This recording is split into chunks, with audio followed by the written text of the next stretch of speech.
जय हिंद दोस्तों, मैं एमजेड खान स्टडी सेंटर के यूट्यूब चैनल पर आपका स्वागत करता हूं। दोस्तों, आप लोग कैसे हैं? बहुत दिन बाद आया हूं क्योंकि आउट ऑफ स्टेशन था।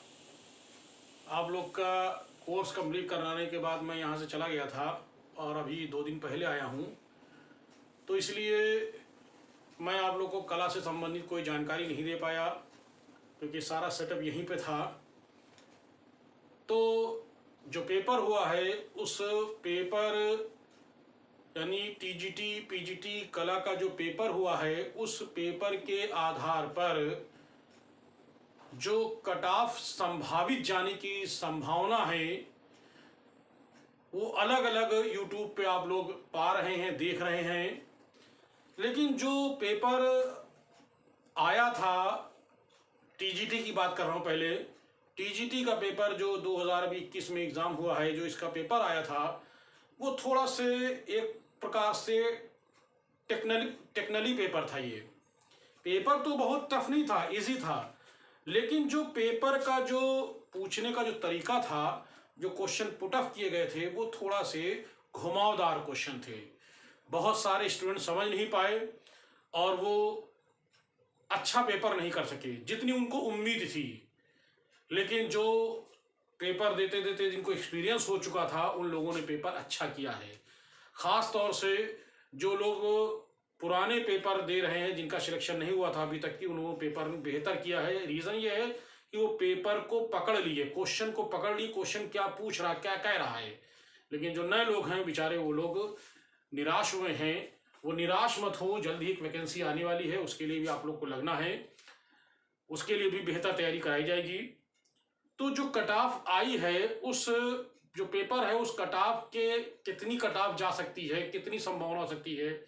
यदि ये जो टीजीटी का पेपर यदि ईमानदारी से हुआ है तो उसके आधार पर जो कट ऑफ मैंने बताने जा रहा हूं आप लोग को वो क्या हो सकती है। और अगर पेपर ईमानदारी से नहीं हुआ है तो फिर कट ऑफ का कोई निश्चित नहीं है, वो बहुत ऊपर भी जा सकती है और लो भी हो सकती है। लेकिन जैसा कि पेपर हर साल होता है, उस आधार पर अगर हम जो कला का जो पेपर हुआ है उस पेपर में जो कट ऑफ की जो संभावित जो कट ऑफ हो सकती है वो क्या हो सकती है, मेरे अकॉर्डिंग मैं आपको बताने जा रहा हूं। लेकिन उससे पहले मैंने ये जान लूं कि हमारी कितनी सीटें थी और कितने लोग इसमें उपस्थित एग्जाम में हुए थे और कितने फॉर्म पड़े थे। तो सबसे पहले हम लोग देख लेते हैं कि इसमें कितने फॉर्म पड़े थे। कला के जो टीजीटी कला की बात कर रहा हूं मैं, टीजीटी कला के जो फॉर्म कुल जो पड़े थे वो 78,689। कितने थे? 78,689 फॉर्म पड़े थे। ये कुल 78,689 टीजीटी कला से संबंधित फॉर्म डाले गए थे, वो ये है। अब इसमें कुल सीटें कितनी थी? तो कुल सीटें जो बालक वर्ग में थी, बालक वर्ग में वो कितनी थी? 710। कितनी थी? वो टोटल थी 710। बालक वर्ग में कुल सीटें 710 थी। फिर आता है कि इसमें बालिका वर्ग में कितनी सीटें थी? तो बालिका वर्ग में सीटें थी 103। तो टोटल अगर हम कुल सीटें की बात करें, टोटल अगर हम बात करें तो कितनी थी? 813। कितनी थी हमारी? 813। ये कुल सीटें थी जो एग्जाम हुआ है, जिसका रिजल्ट आना है। कुल सीटें 700, बालक वर्ग में 710 सीटें, बालिका वर्ग में 103, और कुल मिलाकर अगर टोटल सीटें जोड़ दें तो हो जाएगा 813 सीटें, जो अभी तक की सबसे अधिक सीटें कला में आई हैं। लोगों ने बहुत मेहनत की, उस मेहनत के आधार पर उन्होंने एग्जाम दिया। कुछ लोग के पेपर अच्छे हुए, कुछ लोग के पेपर थोड़े खराब हुए, कुछ लोग के मीडियम हुए। तो निराश जो लोग हैं वो निराश मत हों, उनके लिए जल्दी वैकेंसी आएगी। अभी उसकी सूचना हम अगले वीडियो में देंगे आपको। तो 813 जो कुल सीटें आई हैं, इस सीटें जो कुल हैं उसके आधार पर इसका अगर निकाला जाता रेशियो कि कितनी सीटों पर यानी एक स्टूडेंट क्लियर होगा, तो वो होगा आपका 1/97-96, यानी लगभग 97 सीटें पर एक चुना जाएगा। बात समझ लें, अंदाजा नहीं, ठीक है। हम 97 कर लेते हैं जैसा कि न्यूज में दिया गया था, यानी बड़ी मारामारी है। एक तो ये हो गया। कितने लोग उपस्थित हुए, तो 100% पेपर तो कोई होता नहीं है। इसमें 84%, कितना परसेंट लोग उपस्थित थे? 84% लोग उपस्थित थे। 84%, जैसे न्यूज में दिया गया है कि 84% जो लोग उपस्थित थे। 16% लोगों ने एग्जाम नहीं दिया, या उनका फॉर्म निरस्त हो गया, या किसी कारणवश वो एग्जाम नहीं दे सके, या कुछ लोगों को सिलेक्शन हो गया, या कुछ लोग अदर किसी में चले गए हों। हो सकता है कि किसी न किसी में इनका हो सकता है। तो यानी 16% में विभिन्न प्रकार के लोग हो सकते हैं, या जिनका फॉर्म निरस्त हो गया हो, या वो पहुंच ना सके हो, या उनको जो वैकेंसी जो अभी रिजल्ट आया कला का उसमें हो गया हो, या वो किसी अदर एग्जाम में वो क्वालिफाई कर गए हों। तो कुल मिला के 84% ये निकला है। तो अब 84% के आधार पर अगर देखेंगे तो कुछ सीटें यानी कुछ परसेंटेज यहाँ कम हो जाएगा। तो यहाँ पर हम मान सकते हैं लगभग 96, यानी 97 टोटल पे था, अब हम यहाँ 95-96 मान सकते हैं। इतनी सीटों पर एक व्यक्ति का सिलेक्शन होगा। खैर, तो ये मैंने आपको बताया कि ये एक जो एग्जाम का जो क्राइटेरिया था, जो फॉर्म भरे गए थे, जो कितने फॉर्म थे, कितनी सीटें थी, कितने लोगों ने एग्जाम दिया, कितना परसेंट दिया और कितनी सीटें निश्चित थी, एक तो ये है। अब हम बात करते हैं कि इसकी कट ऑफ कितनी जा सकती है संभावित। बहुत बहुत बहुत लोग अपनी दे रहे हैं, कोई बता रहा है 105, कोई 106, कोई 102, कोई बिल्कुल ही हो जा रहा है। लेकिन जो मैंने एनालिसिस किया है कि वो क्या हो सकता है, हो सकता है कि हमारे इस कट ऑफ बताने से कुछ लोग की उम्मीदें जाग जाएं। अगर ये नहीं होगा तो बहुत हाई जाएगा, ये तो तय जान लीजिएगा। मेरी कट ऑफ अगर नहीं आती है तो ये जान लीजिएगा कि बहुत ही हाई मेरिट जाएगी फिर, क्योंकि अब की जो एग्जाम हुआ है वो एग्जाम मंडल स्तर पर ना होकर के डिस्ट्रिक्ट स्तर पर हुआ है, जिला स्तर पर हुआ है। और जिले स्तर पर होने के कारण बहुत सारी इसमें खामियां भी दिखाई दी गई, बहुत सारी कमियां भी दिखाई दी गई, बहुत सारी जो सूचनाएं न्यूज़पेपर के माध्यम से भी देखी गई। लेकिन एग्जाम हो गया,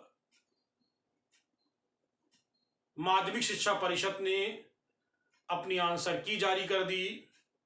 उस आंसर की जारी करने में कुछ क्वेश्चन गलत भी आंसर आए हैं। उसमें बहुत सारे छात्रों ने मेरे पास सूचनाएं दी कि, और मैंने उनको क्वेश्चन का जो आउट ऑफ स्टेशन था, लेकिन फिर भी जो मेरे पास थी डिटेल, वो मैंने उनको डिटेल भी दी, और उन डिटेल को उन्होंने ऑनलाइन सबमिट भी किया है। तो ऐसे में कुछ क्वेश्चन की बढ़ने की संभावना हो सकती है, या फिर माध्यमिक शिक्षा परिषद जैसे पिछले साल किया था कि सबको कॉमन नंबर दे दे, या उस क्वेश्चन को फॉल्स ही मान लेगा, यानी सबको बराबर कर देगा। उसमें कुछ बेचारे स्टूडेंट ऐसे जो सही जिनका होना था, बढ़ना था तो बढ़ जाता अगर सही दे देंगे तो इस तरह से, और कुछ लोग जो गलती किए होंगे तो उनका तो फायदा हो जाएगा ना। तो मैं चाहता हूं कि माध्यमिक शिक्षा परिषद उसका जो स्रोत दिया गया है उस स्रोत के आधार पर उसकी आंसर जरूर जारी करे। ये ना करे कि उसको फॉल्स मान ले या उसको जो है सबको कॉमन नंबर दे दे। नहीं, जो क्वेश्चन जिस आधार पर स्रोत भेजे गए उनके आधार पर वो आंसर माध्यमिक शिक्षा परिषद उसको आंसर क्लियर करके अपनी आंसर की जारी करे। और आंसर की अगर जारी करेगा बिल्कुल सभी 125 क्वेश्चन का, तो उसमें से एक आध क्वेश्चन बढ़ेंगे, और वो एक आध क्वेश्चन बढ़ने से किसी ना किसी का सिलेक्शन हो जाएगा।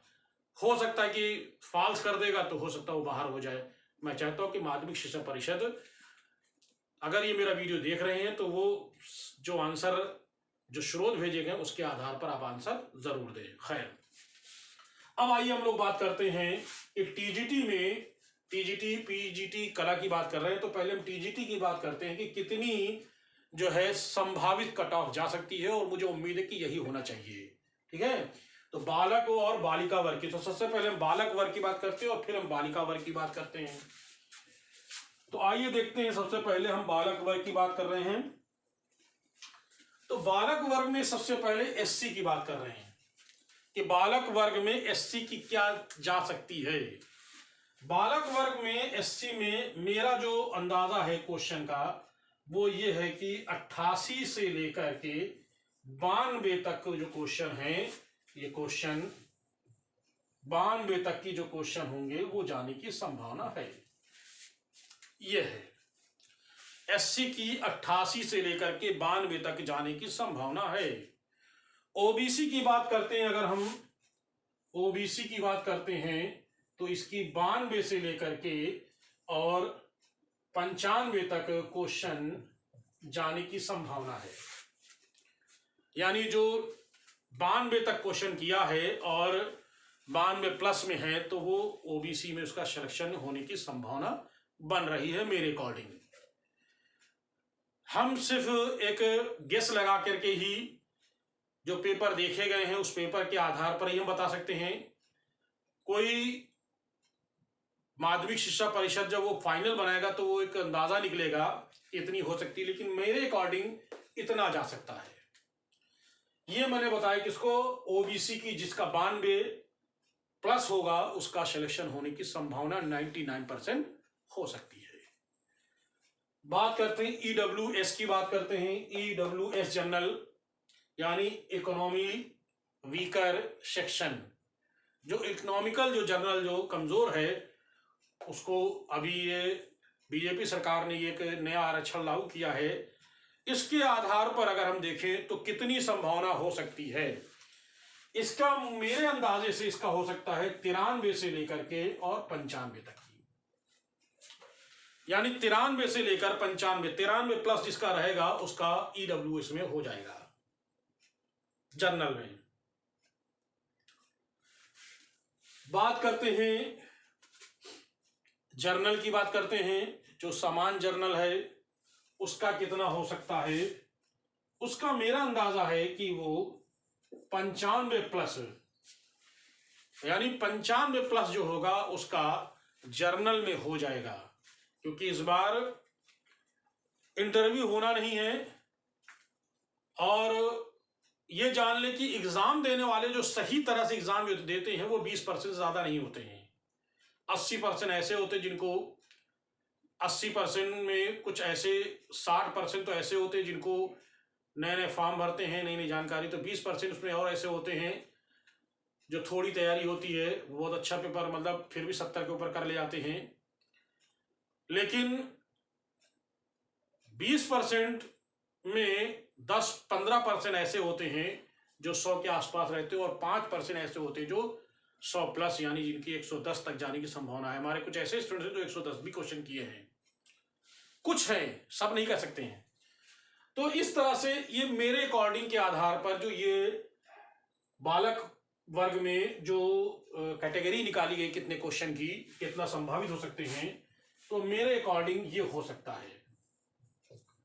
एक बार फिर से देख लें, मैंने कहा एससी में 88 क्वेश्चन अगर एससी कोई किया होगा तो उसको उम्मीद जा सकती है, उसकी 88 प्लस जिसका होगा वो सिलेक्शन उम्मीद है पा सकता है। ओबीसी में 92 प्लस होगा तो वो भी उम्मीद है कि उसकी उम्मीद जा सकती है। और ईडब्ल्यूएस 93 और प्लस जो होगा वो भी उम्मीद है उसकी जा सकती है। और जर्नल में जो 95 मिनिमम होगा और प्लस करके जितना भी जा सकते हैं उसका सिलेक्शन होने की संभावना है। ये मेरे अकॉर्डिंग है और मुझे लगता है कि यही आना चाहिए। अगर इंटरव्यू होता तो इसमें लोग आगे पीछे हो जाते हैं, इंटरव्यू इसमें है नहीं तो ये एक तरह से जा सकती है। बहुत सारे लोगों ने अपनी अपनी जो है जानकारी दी है, लेकिन मैंने जो एनालिसिस किया है वो ये है। आइए हम बात करते हैं बालिका वर्ग की। बात करते हैं बालिका वर्ग में कुल सीटें 103 सीटें हैं, उसमें केवल बालिका ही फॉर्म भर सकती हैं। बालिका में कुछ बालिका तेज हैं, कुछ उनमें से भी केवल ऐसी ही बालिकाएं जो 5% ही तेज हैं, जो इनके क्वेश्चन 100 के आसपास है, बाकी तो बहुत नीचे हैं। उस आधार पर बालिका वर्ग में अगर मैंने एनालिसिस किया है तो वो 87 से लेकर के 90 के बीच में जिनके क्वेश्चन होंगे मुझे उम्मीद है उनका सिलेक्शन हो जाएगा।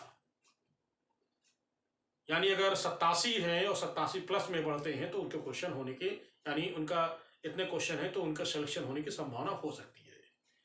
बात करते हैं हम लोग ओबीसी की। बात करते हैं इसमें ओबीसी में इसमें कितनी जा सकती संख्या, तो ओबीसी 90 से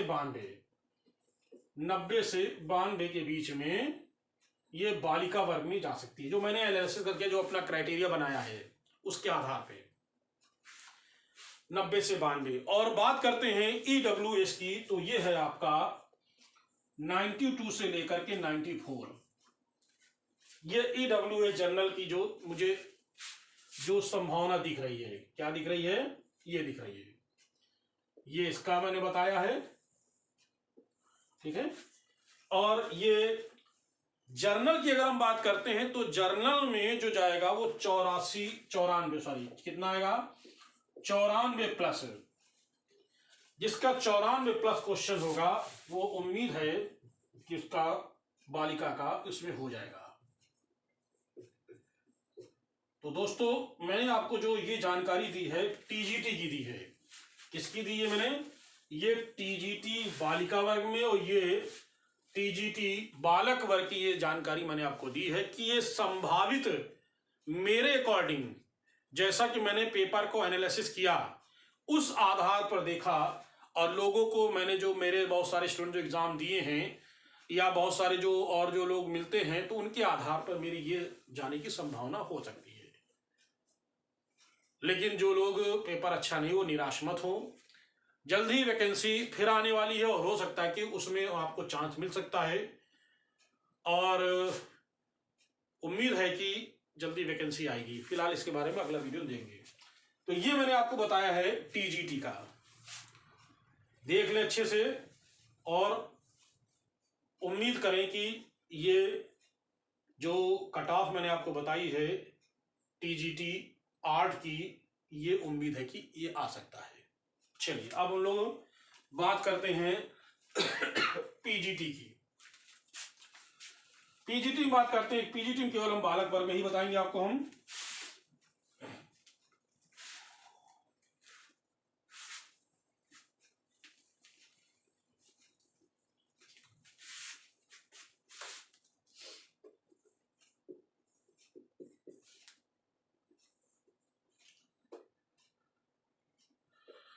बालक वर्ग में बताएंगे हम आपको। तो इसमें SC, OBC, journal, EWS general और जनरल, ये क्या हो सकती है। तो जो पीजीटी की जो मुझे जैसा कि पेपर जिस तरह से आया था उस तरह के आधार पर कहेंगे कि जर्नल की जो है वो 95 से लेकर के और 100 प्लस के बीच में ये जाने की संभावना है। ध्यान रखिएगा कितना मैंने कहा, पीजीटी की बात कर रहा हूं, एससी लगभग 95 से लेकर, इसमें सीटें कम होती हैं एक बात, और पेपर जो था जैसा कि बहुत टफ नहीं था, आसान पेपर इस बार पीजीटी का दिया था। टीजीटी से तो हम कहेंगे कि वो आसान ही था पीजीटी। तो इस तरह से जो पेपर आया था एससी का, जो 95 से लेकर के 100 क्वेश्चन एससी में होने की संभावना है। इसी तरीके से ओबीसी की बात करते हैं तो 100 प्लस 105 क्वेश्चन होने की संभावना है, ठीक है।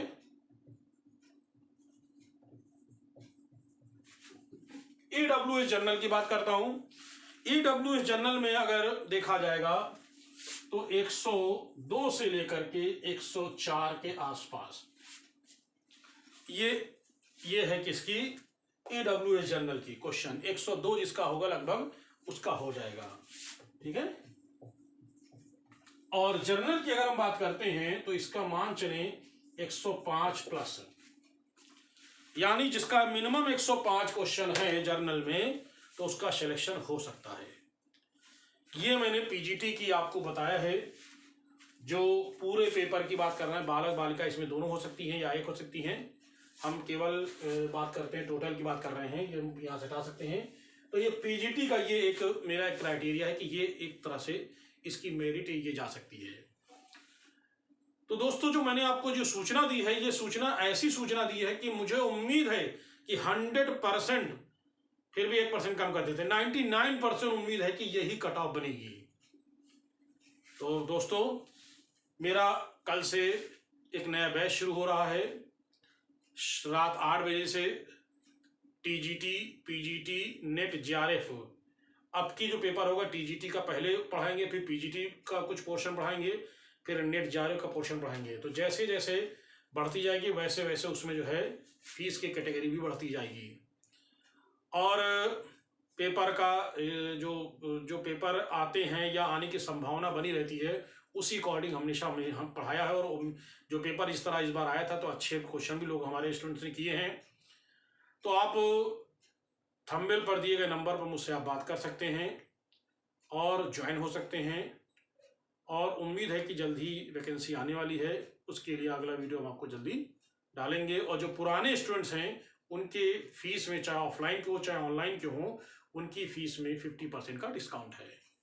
तो चलिए दोस्तों, हम अगले वीडियो फिर आपसे जल्दी मिलते हैं। तब तक के लिए आप लोग को जय हिंद, धन्यवाद। और एक बात और कहूँगा कि सब्सक्राइबर इस समय रुक गए हैं, तो कम से कम जो लोग वीडियो देख रहे हैं, अगर आपको ज़रा सा मेरे वीडियो पसंद आता है तो ज़रूर उसको सब्सक्राइब करें और लाइक ज़रूर करें। जय हिंद, धन्यवाद।